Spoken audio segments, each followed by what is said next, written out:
Hi, I'm Anne. Thanks for joining me for an At Home with Imaginative story time. This story time is for preschool age kids on up to about 10 years old and their parents. At the end, I have a recipe that you adults can help with for dehydrated dog treats, and humans can eat them too. I've tried some.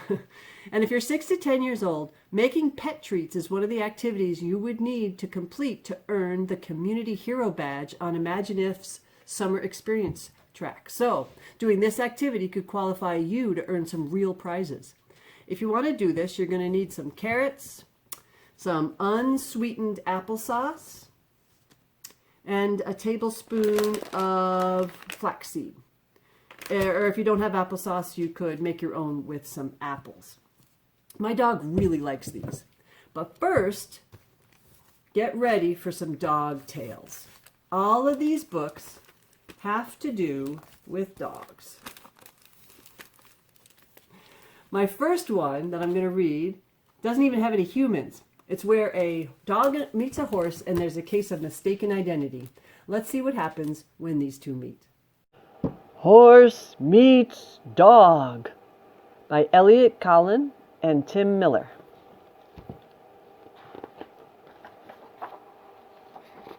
Horse meets dog.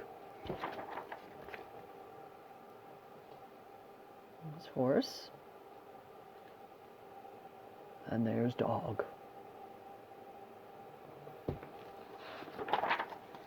Wow, you are very big.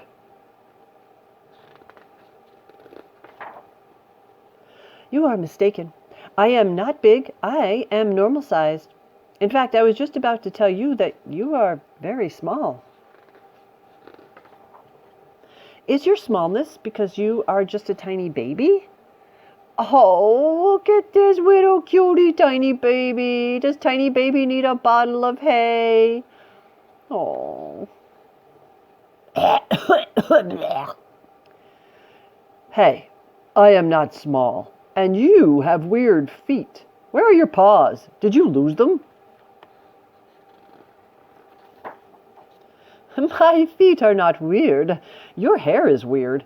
Why don't you take better care of your mane? It only takes a few hours a day. Also, your tail sticks up. It should hang down like a gorgeous hair waterfall.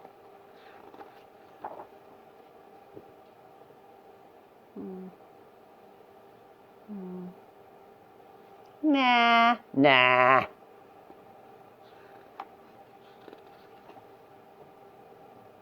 I'm sorry we got off on the wrong paw, big pal. I got you a present. Oh, I got you a present too, tiny baby. Open mine first. It's a saddle, in case a tiny person wants to ride you. Will you try on your new saddle, or would you rather be rude? Now what happens? Someone sits on you, and you take them wherever they want to go. Fun! That doesn't sound like fun to me. Oh, but it is so much fun. And then you get to eat oats. Woohoo! Oats! Ack. If you want to see real fun, just open your box. Happy birthday! I also decided it's your birthday. It's a ball. Go get it, big pal. Excuse me? You threw it. You go get it. No. This is how it works. You go get it, and then I throw it again, and then you go get it again. Boing, boing, boing, boing. This is my favorite game for obvious reasons. I don't like this present. I don't like this present. You don't like it? You don't like it? Oh, they both gave each other the best presents they would have liked. What kind of horse are you? What kind of dog are you? But we're not dogs, we're horses. Oh, we're not horses, we're dogs.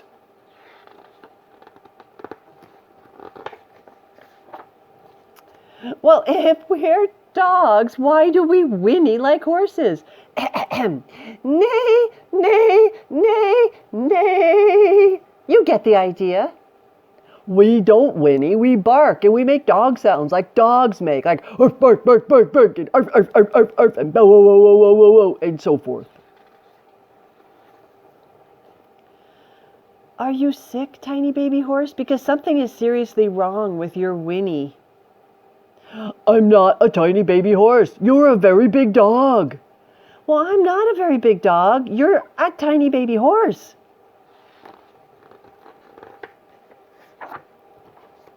Tiny baby horse, very big dog.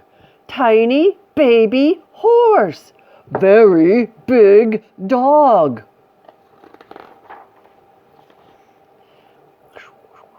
Hello. Hi. Hi. Huh, you two are weird looking birds.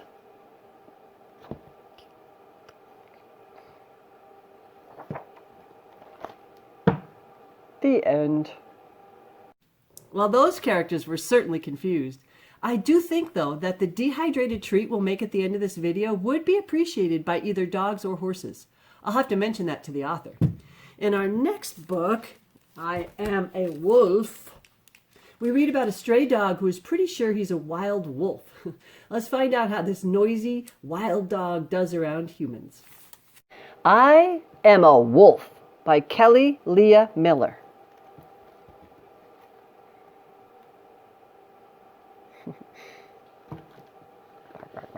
Back. I am a wolf. Looks like he's living in a box in an alley, chewing on a boot. I am a wolf.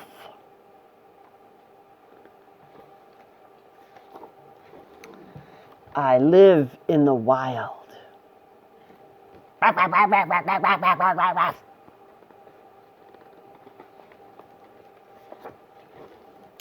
Most wolves live in packs, but not me. I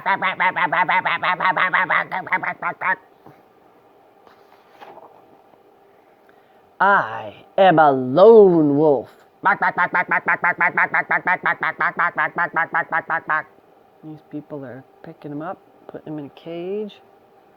He's not a very big wolf. I am fine on my own. It's like a animal shelter. Oh, these people are coming to pick out their pets. All dogs, it looks like. Cats must be in a different section. Oh, there he is all by himself.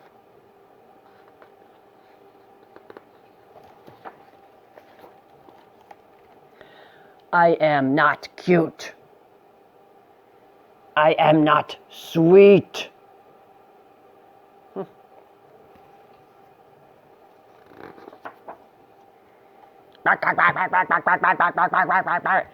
I am a scary beast.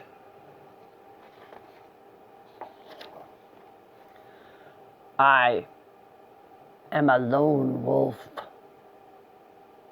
Doesn't look as happy about it this time.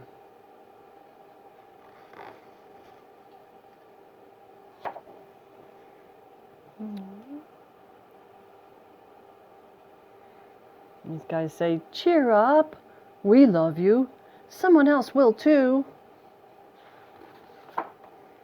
You are too cute to pass up. The right family will love you. Any day now, how could anyone not adopt you? Just be patient. Everything will be okay.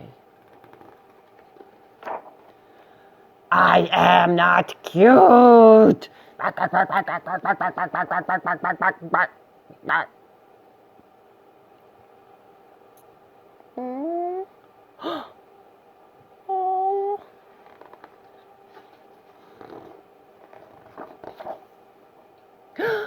I am alone. She left. She came back. She says, Wolf?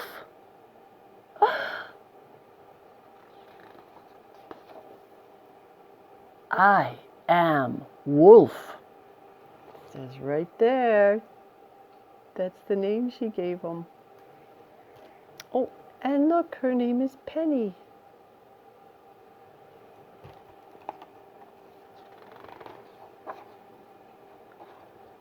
I am Woof, and this is my pack.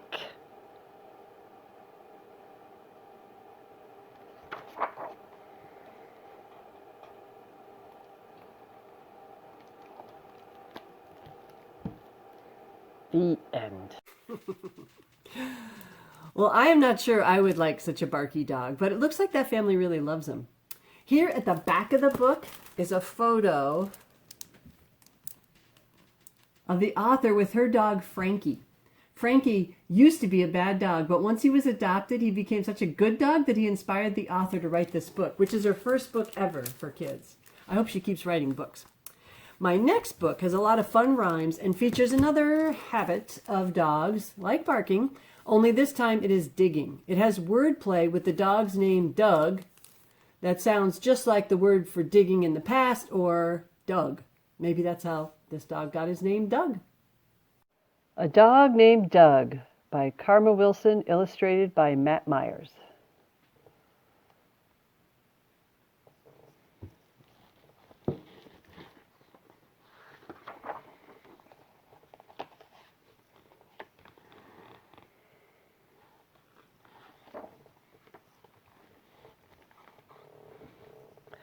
Once there was a dog named Doug. Doug liked to dig, but when Doug dug, oh boy, did Doug dig.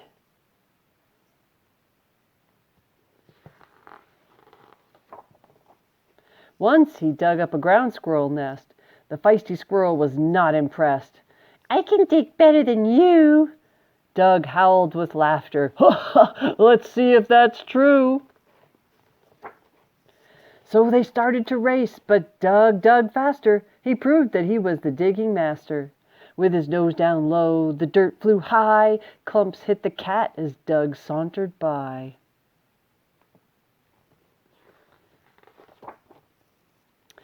Many miles of dirt Doug dug, heaping, leaving heaps and piles and mounds of mud, and ruts so deep and holes so wide that a giant tractor fell inside. And boy, did Doug dig. He dug to the east, he dug to the west, he dug his way to a treasure chest with about $1 million inside. Doug smiled wide and then tossed it aside. He dug his way past an old gold mine and took no note of the danger sign.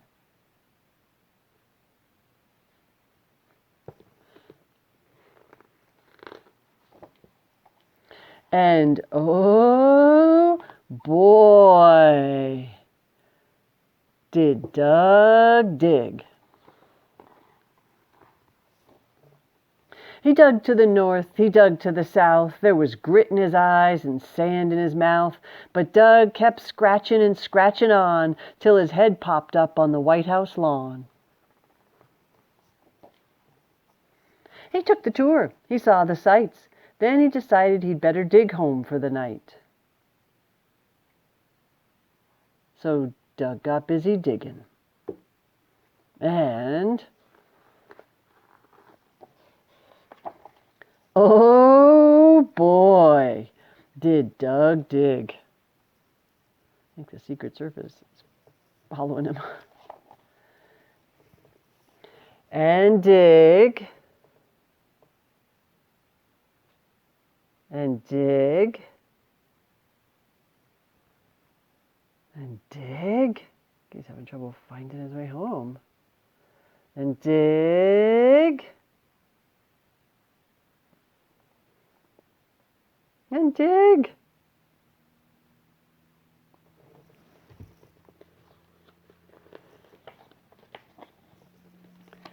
And dig. And dig. That guy says, dig that dog. and dig. And dig. Those guys say, good dog, bad dog.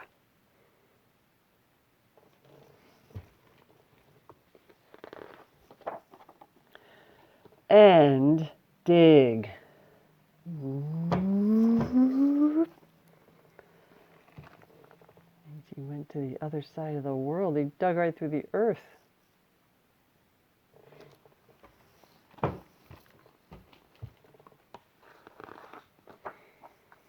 At home, the family scolded him hard. Doug, stop digging holes in the yard. But they fed him a bone and gave him a hug, then tucked him in bed with a good night, Doug. But still, Doug dug from his house. That's his tail.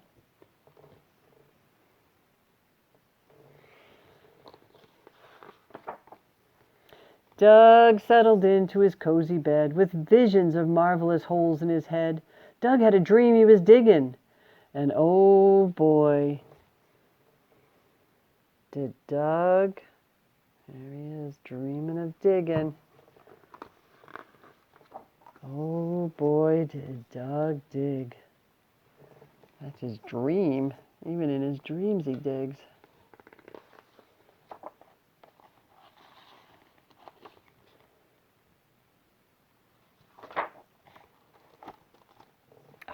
Good dog. The end. I liked all the rhymes in this book. I have one more quick activity for you today. It is called the Draw and Tell story, and as you watch it, you'll see why it's called that. If you want to try and retell this story to your family, grab some paper and something to write with. By drawing the picture as you go, it will help you remember parts of the story. One day, my dog Bingo ran away. Here I am. So I went to the park to see if I could find him. Oh no, when I got to the park, I accidentally stepped into a big pile of bumblebees and they swarmed all around me. Ah! I wanted to get away from the bees, so I jumped into a pond of water. I still needed to find Bingo though. So got out of the water and I ran up to the top of a tall hill. And when I got to the top of the hill, I saw 2 doors with doorknobs. I knocked on the doors, but nobody was in there. So I ran down one side of the hill. And then I ran down the other side of the hill. Oh, has anybody seen my dog Bingo? So did you find the dog before the person looking for Bingo did? Maybe if you have a dog, you can draw something that looks more like your dog than Bingo does. My dog has a smaller nose and smaller ears than Bingo, so I'd have to change the story a little bit. Even if you don't have a dog, I have a recipe for dried fruit and veggie leather that you can try making at home. You can eat it yourself or you can give it to a neighbor for their dog. As I said at the beginning, this is one of the activities for kiddos to complete for the Community Hero Badge. So if you made these and left the dog treat on your neighbor's porch with a greeting card that you made yourself, then you would have completed 2 out of the 5 Community Hero activities. In this recipe, you're going to need an oven and some parchment paper or a dehydrator with a fruit leather tray, as well as the carrots, applesauce, and flaxseed. For these dog treats, cut up 2 cups of carrots and cook them until soft. Then add them to 1 cup of unsweetened applesauce in a blender. I washed a coffee grinder to grind up 1 tablespoon of flax seeds to add. Once it was all blended into a puree, I poured it onto an oiled piece of parchment paper that I cut to fit my dehydrator tray. Once the leather is dry, not sticky but still pliable, I peeled it off the oiled paper and cut it into chunks that I can store in a clear jar. Since this batch of veggie leather contains vitamin A, which is degraded by light, I will store the jar in a dark cupboard or the freezer. Give your kid a clean pair of kitty scissors and let them cut up the servings. This would be great scissor practice, and it's fine if they eat some of the pieces. If you don't have a food dehydrator, you can always dry foods in an oven set to a low temperature. I have a link for advice about how to do that I will leave in the description below. If you find that you enjoy making your own fruit or veggie leathers, look up Mary T. Bell's book on Hoopla or in our catalog. We have it in both places, called Food Drying with an Attitude. I can personally recommend the rhubarb lace recipe. Ooh. I hope you enjoyed today's Gone to the Dog story time. Now I'm going to leave you with a video of my dog doing her best tricks to earn some of these dehydrated treats. Bye till next time. This trick came from the book, available both now as an ebook on Hoopla or as a physical book from the Imagine-If library, came from the book 101 Dog Tricks by Kyra Sundance. The first command is, get me a drink from the fridge. Ooh, let's see that again. What an athlete. What a good dog. The next command is for the dog to close the door, and I gesture and say, hey, who pays the electric bill? Hanging a towel from the door ensures that this dog trick only happens when you ask for it. Rassie almost gets the door shut, but then decides, maybe I need another drink. After thanking her, I once again ask, who pays the electric bill? And this time she shuts the door. What a good dog. All her treats for this trick are the dehydrated dog treats I made in this video. Thanks again for watching. Have fun and see you next time.